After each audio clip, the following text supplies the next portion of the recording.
Shri Shekhar Gupta ji, or should I say Shekhar,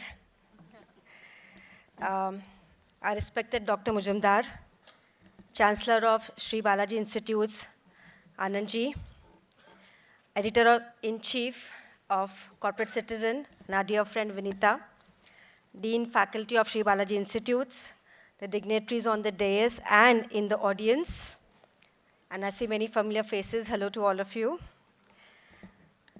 The veterans of the war, whose debts we cannot repay, and we're very proud to have you here with us. Awardees of today's function, media and dear student friends.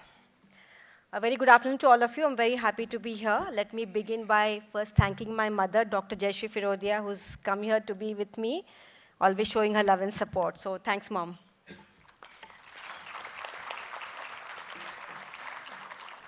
Let me also congratulate Sri Balaji Institutes and Vinita on this wonderful milestone of Corporate Citizens, 11 years or 10 years? 10 years. And I must say that I'm here today, especially for Vinita. She is a dear friend of the family, and I'm always inspired by her passion, dedication, sincerity, and enthusiasm. So I've come here really to congratulate her and wish her all the very best for her journey ahead. We've had media stalwart Shekhar and education guru in our country, Dr. Mujumdar, speaking, and I'm aware that we are running late, so I'm going to just give a few remarks only for 5 to 7 minutes. And I think the topic I would like to quickly speak on is the role of corporate and media as partners. And we saw that Shekhar did allude to this, some of the important trends about this particular aspect. Of course, we all know that the relationship between the corporates and media is intertwined. There's interdependence. On one hand, media does depend on the corporates for revenues, ad revenues. We have to run the magazine or a newspaper. They need the funds, which typically come from advertisements from corporates. On the other hand, corporates need media to communicate to their stakeholders about their initiatives, their efforts, their products, and also to manage their reputation within the broader society and many stakeholders. So in a way, it's an interdependent relationship, which can get even more complicated, as Shekhar mentioned, about the fact that there could be corporates which are now owning media houses, which could bring in an additional bias, which could also bring in some of the political/religious factors and biases in play. So the question is, how do we ensure that this relationship, which is so interdependent, is still kept impartial? Because finally, media is the champion of creating image and opinion in the society at large, including that of the corporates. And we would always hope that media always remains impartial, which is important to a healthy development of the society. So here I do believe that there is the individual and then there is the collective. And the collective is nothing but a collection of individuals. So while there are certain factors, issues, people, or situations which can lead to impartiality, I do believe that on the other hand, there are shining examples of individuals who are leading a very honorable and a great example for all of us. We saw Shekhar as one of the most dynamic and independent and impartial, passionate journalists, who's an example in himself, and so is Vinita. We saw Dr. Mujumdar and Dr. Bala, who today in the world of education, where education has also become a business, are the shining examples of creating education with the great of the society and our generations of future at heart. And similarly, there are good corporate citizens, there are good media houses, and we have to all hope that these individuals come together and keep the conscience of the society at their heart and create a better example and a better future for all of us. I do also believe that in the long run, truth will prevail always.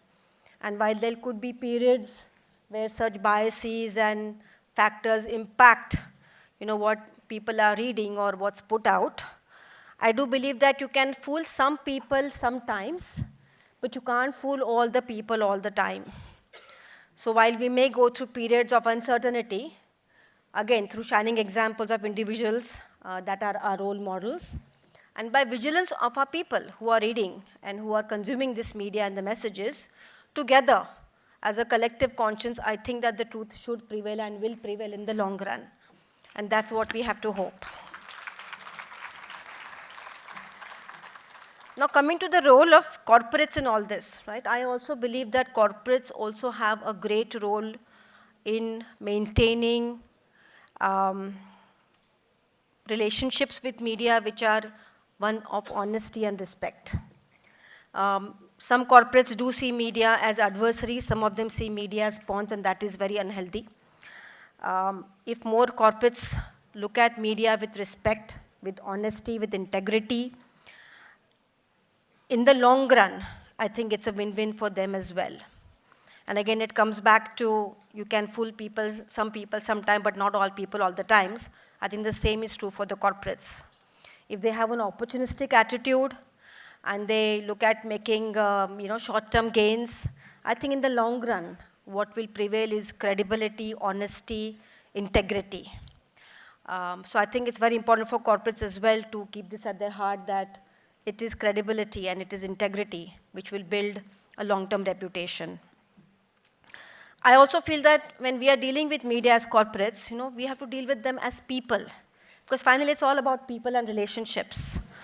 And I think if your relationships with the journalists, whether it's a junior journalist or a very senior editor, I think you should deal with them as people and as friends and as responsible stakeholders, and build a long-term relationship, which is again built on credibility and honesty and consistency and maturity. I think they will respond the same way. So I think it's what goes around comes around, and what you sow, you will get the seeds of that fruit. So I think at least in my journey, I have been blessed with my grandfather, who's laid 3 principles for us, which in Marathi is called Kasoti, Sachoti, and Hatoti, which means excellence, honesty, and human relations. So even in the way we deal with media as a key stakeholder, it's built on this, that you should be honest and you should have build good relationships, human relationships, not opportunistic commercial relationships. And that thing that has always worked, and I have received a lot of love and support and respect from the media community, in our good times, of course, but also in difficult times, because I think it's been about building a long-term relationship. And now the last point I would like to make is, okay, we talked about media, we talked about corporates, but what about media and corporate together?